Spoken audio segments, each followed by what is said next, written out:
Hey, what's good, self-direct investors? I hope you're all doing great, and I want to welcome you back to my channel. If you're new here, my name is Jordan. I'm the mind behind Make More Capital, and today we're coming at you with This Week in Cannabis News from February 28th to March 6th. Now, before we jump in, if you enjoy this video or you learned something, please just leave a like on it as it really helps out my channel. And of course, if you want to learn how to take advantage of this generational investment opportunity, subscribe below so that you don't miss any future videos, but there's plenty of content for you to go back, rewatch, and educate yourself with. I've tried to put all the news and facts in one place so that you can watch episodes over time to learn about the evolution of the industry, identify top companies that you keep seeing pop up, and take advantage whenever you feel ready. We're going to start today with Illinois' adult use cannabis sales figures for the month of February of 2022. And so while at first glance it looks like they sold less than in January, do keep in mind that February only has 28 days and January had 31 days. Which means if February had 3 more days, sales were on pace to surpass those of January, which we do like to see as investors checking in on the progress. But what also would be ideal is if Illinois were to approve the extra 185 licenses that they awarded last year so that they can get more stores online, more people joining in on the opportunity, and drive more sales in the state. But just to give you another example for context, if we were to divide this total number of items sold for the month of January and divide it by 31, you get a little over 85,000. And if you were to take the February total number of items sold and divide that by 28, you got a little over 92,000, which means February sales were on pace to sell more items than January if they were given those 3 extra days. Which tells us demand is still strong and sales are heading in the right direction. As we move on to Florida, looking at the Office of Medical Cannabis Use for this past week, and we only have one new dispensary opening from Surterra, and that is in Claremont. And if we scroll up to the qualified patient counts in Florida, they've increased their qualified patient count week over week to 688,672, which represents an increase of 4,199 patients from last week. So we do love to see that, as the number is jumping up from just 2,000 to 3,000 patients being recruited every week. And if we look at the dispensations from February 25th to March 3rd, we can look at all the MSOs in Florida and see the number of milligrams of THC sold, milligrams of CBD sold, and ounces of smokable flower sold. So good to see strong sales for the market share leaders across the board. And as well, I wanted to share this from Pierre Gilles, who was kind enough to put this all together in a simple comp sheet for us, highlighting Florida's flower market share comp sheet, as he must be a spreadsheet guy. So thank you, Pierre, for taking that weekly data and putting it into one resource and sharing it with us, as this is an easy visual to see how things have changed over time in Florida and to see who the dominant players are that you might want to consider investing in. On to this one from BDSA, as they report global cannabis sales to jump 22% in 2022, forecast 61 billion by 2026. As global cannabis sales for 2022 will reach just over 35 billion, a jump of approximately 22% over 2021 sales of 29 billion, according to BDSA's most recent 5-year rolling market forecast update. BDSA forecasts global cannabis sales will surpass 61 billion in 2026, a compound annual growth rate of more than 16%. And so you can pause to read the extra information here, but I do want to focus on which countries are actually driving these sales. As legal cannabis sales in the US will surpass 28 billion in 2022, growth of approximately 20% over 2021's 24 billion, while BDSA forecasts US sales to reach 46 billion in 2026, representing a compounded annual growth rate of approximately 14% from 2021. While legal cannabis sales in Canada reached an estimated 3.8 billion in 2021 and are projected to climb to 4.7 billion in 2022 and nearly 6.3 billion in 2026, a compounded annual growth rate of 11% from 2021. While international markets is where we might want to look for the coming years, as sales of legal cannabis products, including cannabis-derived pharmaceuticals, outside the US and Canada were estimated at 1.4 billion in spending for 2021 and are forecast to grow to 2.2 billion in 2022. As international sales are expected to reach 9.5 billion by 2026, a compounded annual growth rate of approximately 46% from 2021. The bulk of that new spending will be driven by Germany and Mexico if they could ever launch their adult use program sooner than later, though France and the UK will contribute significantly as well. On to this one from Marijuana Moment, as GOP Congresswoman Nancy Mace says her cannabis legalization bill will get a hearing in the Democratic-controlled Congress. So that is promising.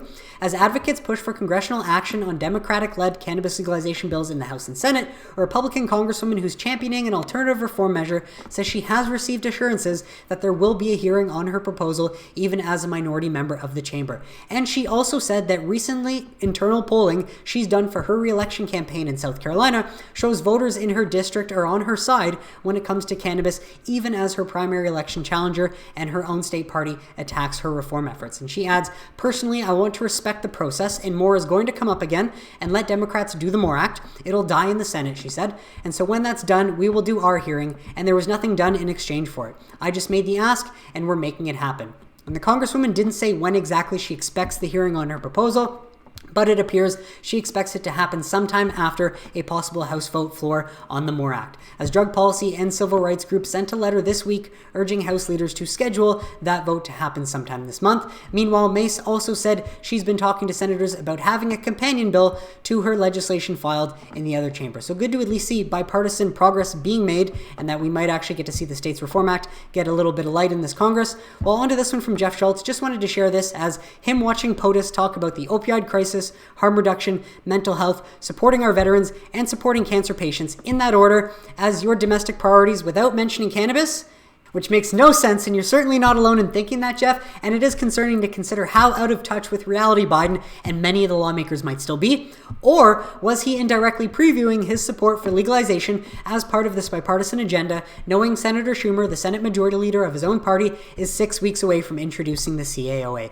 And while the price action is painful, if you look at it every day, I recommend that you zoom out and remind yourself that is temporary. Because, thank you presumably Paul for sharing this, as the next big catalyst for pot stocks is just weeks away, as for the first time ever, a Senate Majority Leader is going to introduce a cannabis legalization bill in the Congress. So try not to let your emotions get the best of you in the moment so that you sell for a loss when you don't have to, because along with officially filing CAOA, we do have New Jersey coming online potentially by May 1st. So this is a great reminder by SirEbrally, so I recommend you pause to read, or you can grab the link below to check it out, but you can pause to read this snippet.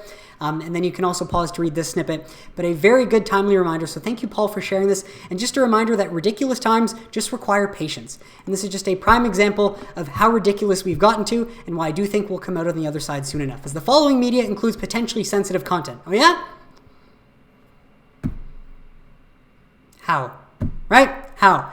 And so on to this one from Rep. Ed Perlmutter. There are no cannabis reform bills sitting on POTUS' desk, so I didn't expect him to address it in the State of the Union. However, I do expect the Senate to do their job and pass safe banking or other reforms so the president can take action and enact some sort of cannabis reform this year. So well said, Ed. So again, for anyone that was expecting the president to mention something, at least we do have someone from the inside letting us know that he does anticipate we will get something by the end of this year and that we might be heading in that bipartisan compromise direction. On to this one from Marijuana Moment, as they report more banks report working with cannabis businesses as pressure builds to pass on Congress to pass reform bill. And so this is good news to hear, as it's not clear if the increase is related to congressional moves to pass bipartisan cannabis banking reform bill, but the figures from the Financial Crimes Enforcement Network, FinCEN, signal that financial institutions continue to feel more comfortable servicing businesses in state legal markets. So I do want to share this first snippet, because apparently this is the most up-to-date information. As of September 30th, 2021, there were 755 banks and credit unions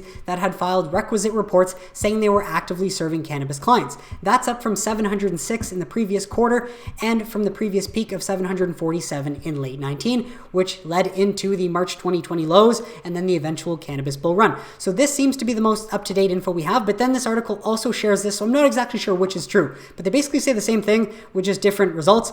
As of the end of September 2021, there were 533 banks and 202 credit unions reporting active cannabis unions or active cannabis clients, according to the federal agency, where this one shows only 553 and 202. So I'm not exactly sure the difference between this, which also is apparently SARs filed through 30th of September 2021, while this one is also reported in SARs as of September 30th, 2021. So I'm not exactly sure, but if Marijuana Moment seems to be confident enough to report that the number of banks working with cannabis companies is increasing, then potentially this is the most accurate one. I want to go with this one. Well, I want to share this one from Politico, highlighting another ridiculous statement made by the man who's supposed to be the leader of the free world. Biden admitted to applicants, maybe don't invest in weed companies.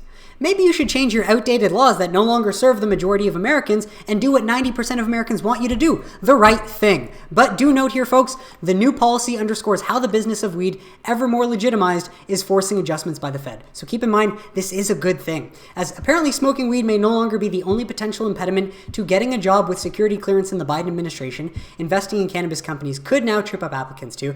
I don't think anyone really wants to work for the Biden administration at this point anymore, but the Biden administration has expanded its employee conduct guidelines to potentially deny security clearance to individuals who have invested in companies that are involved in the cannabis business, according to an internal executive branch presentation shared by Politico. It sounds like he's trying to scare people away from investing in our generation's tech opportunity so that you stay poor and reliant on government assistance. consistent, adding from the document, the irony is unbelievable, decisions to willfully invest in such activity could reflect questionable judgment and an unwillingness to comply with laws, rules, and regulations, illegal mandates. Sounds like they've never heard the quote from Thomas Jefferson, if a law is unjust, a man is not only right to disobey it, he is obliged to do so. But why I do say that this article is actually positive is because if we scroll down to this one snippet, as such, the issuance of the new guidance could suggest that the White House is gearing up for the further normalization of the business of cannabis, and that they're looking to ensure that conflicts of interest do not exist should the federal government begin the complex process of additional regulation. And hopefully that means deregulation, possibly descheduling,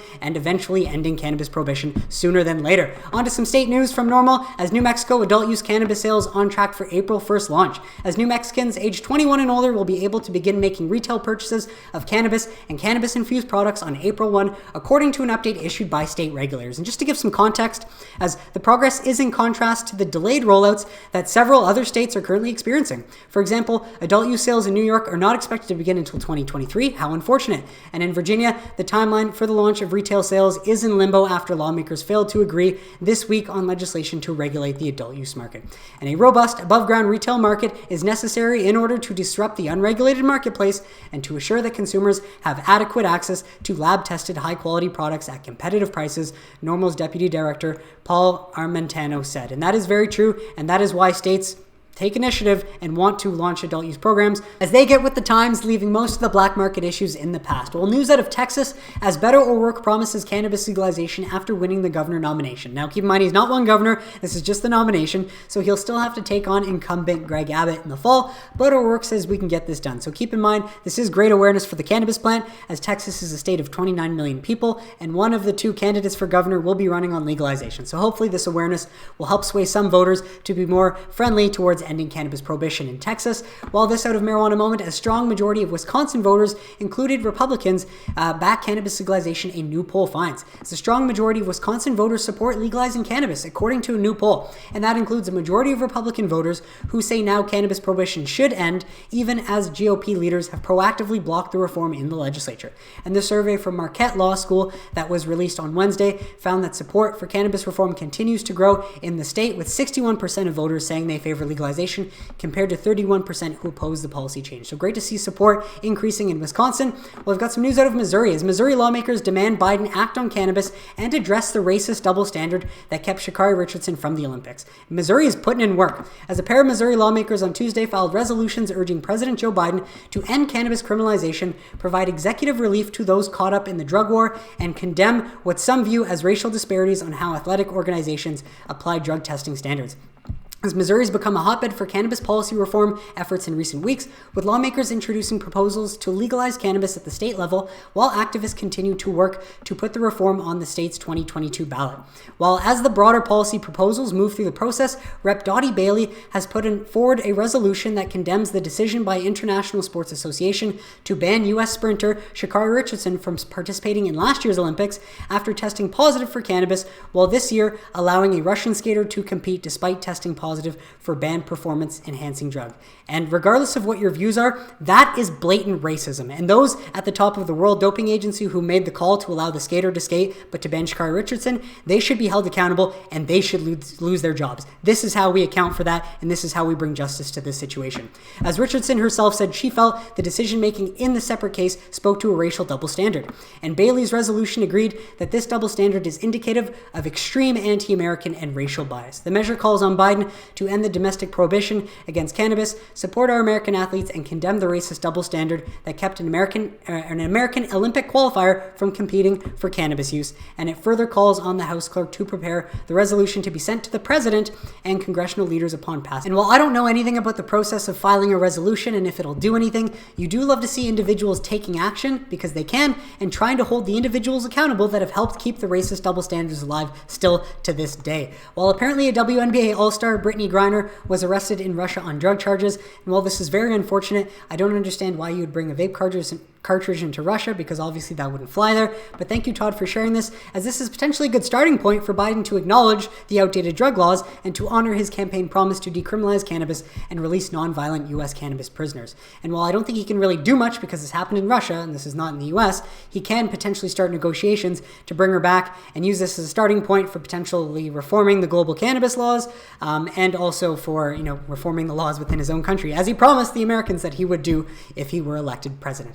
While some news out of MSOs, only a little bit of news this week, but VRNO draws US $100 million to fund strategic growth initiatives and adds an option for up to an additional US $175 million. So basically, funding allows previously announced intention to draw US $100 million under existing credit agreement, providing VRNO with flexibility to drive internal expansion efforts and near and long-term growth strategies. So basically, VRNO announcing that they have drawn a little bit of their money and that they may be going shopping soon. So it'll be interesting to see where they end up spending that. While we've got this news from Nat Lemurs highlighting the Canadian cannabis industry and the Canadian cannabis market share leaders and the percentage change in the past year. We highlight number 1, Hexo, number 2, Auxly, number 3, Village Farms, staying where it's at, number 4, Tilray, number 5, Organigram, number 6, Canopy, number 7, Decibel, number 8, Chronos, number 9, Aurora, highlighting that there are too many companies competing for too few customers in Canada. But why this is interesting is because we did have news that Hexo and Tilray brands agreed to create strategic alliance, bringing together 2 Canadian cannabis leaders. And this comes from Hexo, not Tilray. So Hexo is the one announcing this. They plan to restructure their balance sheet, including sale of amended senior secured convertible notes to Tilray brands, significantly improving flexibility and reinvigorating, what is this, a shampoo commercial? Hexo's path forward strategy. So just a bit more info on this. Under the new agreement, Tilray brands will acquire $211 million of senior secured convertible notes that were originally issued by Hexo to HT Investments MA LLC. So seems to be an investment firm in Massachusetts, maybe. I'm just assuming though, so I could be wrong. Let me know in the comments if I am wrong. But the new terms of the notes are significantly more favorable to Hexo and will enable the company to strengthen its balance sheet and accelerate its transformation into a cash flow positive business within the next 4 quarters. The new partnership also brings together Canada's top 2 cannabis market share leaders. Not quite, but close enough. As we move back, sorry for the slow leg. The partnership also brings together Canada's top 2 cannabis market share leaders, in quotes, and is expected to create efficiencies of up to 50 million Canadian within 2 years, which will be shared equally between Hexo and Tilray brands. They love to use that excuse as efficiencies, but it seems like Tilray is willing to acquire or pay $211 million of senior secured notes to gain that number 1 market share in Canada that they've sadly been losing over time. We've got a little bit more news out of Canada from MJ Biz Daily, as our largest market, Ontario, making cannabis retail delivery and curbside pickup permanent as of March 15th. So yes, that is a win that we've been waiting for a long time, as Canada's biggest market for adult use sales revealed new details about its permanent program for cannabis retail delivery and curbside pickup, which will be enacted March 1st, as Ontario originally announced in October 2021 its plans to make delivery and curbside pickup permanent. So a little bit more information here. You can pause to read if you'd like. While some other news globally, as Costa Rica legalizes medical cannabis. Costa Rica legalized medical cannabis Wednesday after a 2-year debate, becoming the 11th Latin American country or nation to take that step. And why it matters, the decision aims to bring investments to the small Central American country and reduce the illegal market, which has been growing in the past few years. So you can pause to read for a bit more details and zoom out to see the bigger picture of what change is happening in South America. While we've also got some news from High Times out of France, as apparently France moves to begin cultivating medical cannabis. And so more on that. The French government has finally seen the light and announced that medical cannabis is here to stay. They have, as a result, now agreed to a decree authorizing the medical cultivation, manufacture, and distribution of medical cannabis in the country as of today. Medical cannabis will in the future be cultivated in France, along with the establishment of a medical supply chain. So I wonder if they're going to go the same route that Germany goes. But here's the first twist. According to Article 2, the production including cultivation, manufacture, transport, import, export, possession, offering, acquisition, and use of cannabis in France are still prohibited unless a medical authorization has been specifically issued by the relevant authorities, in this case, the National Agency for the Safety of Medicines and Health Products. This means that the biggest public Canadian companies, which have not already done so, are going to establish at least some kind of foothold in France. Now, I'm not exactly sure how they know this because they don't really explain that in the article, but that's interesting. And from my understanding, it was Aurora and Tilray previously in the past that were picked to supply their medical experiment or trial, as the national medical trial kicked off last year where corporate participants had to donate meds and equipment. It also means no doubt that there will be entries into the market by other pharmaceutical firms, if not a rush to set up domestic distribution companies, just as has already occurred in Dutchland. So just wanted to share this update, as it does highlight that the Canadian companies seem to be the ones that are going to benefit the most from France going down this route. So just wanted to add that, as that is interesting. Well, we've got this one out of Mugglehead Magazine, as medical cannabis lowers opioid intake in chronic back pain patients. Study finds, after starting treatment with pot, average opioid consumption dropped by 27%. Fascinating. In a new study, medical cannabis researchers found that people suffering from chronic back pain reduced their opioid intake after starting a medical cannabis treatment. What else is new? As this data just keeps piling up, and it'd be great if someone would acknowledge it so that we could finally deschedule this plan. Some of the patients completely stopped taking opioids altogether, as the study published in the journal Serious also found that patients taking cannabis in different forms, like sublingual tinctures and vaporizers, showed even a higher reduction in opioid use. Additionally, the majority of patients did not feel intoxicated or high from medical cannabis, and of those who did, only a small percentage of patients said it interfered with their daily activities, explained researchers at the Sidney Kimmel Medical College at the Thomas Jefferson Institute. After starting with cannabis, they found that the overall average drop in morphine milligram equivalents per day was 27%. Patients taking less than 115 morphine milligram equivalents per day had a 39% chance of eliminating opioid use after introducing pot, while patients taking more than 15 morphine milligram equivalents per day lowered their opioid consumption by around 24%. So obviously seems like the less strong the opioids are, the easier it is for them to come off as well. But patients show improvement, pain scores, and daily function scores following medical cannabis certification, reads the study. More data telling us what we already know that will hopefully help get it descheduled sooner than later. And lastly, just got to share this one, as this dude escaping a crane during active shelling says he's okay because he smokes cannabis, tells NBC reporter to legalize it. So just gotta love this, and I want to dedicate this episode to this guy there, who is still, regardless of his situation, advocating for the legalization in the plant. Where all that noise is coming from, where all that military sound that you're hearing, there are civilians there at the end of that. Terrified civilians. Look, these are some of them that have just come out. Again, there's a small gaggle of journalists here A gaggle, are they geese? who are trying to get into the city to talk to some of civilians, and these are the coaches that they're being taken out on. Let's just take a quick look inside before, just to get a quick...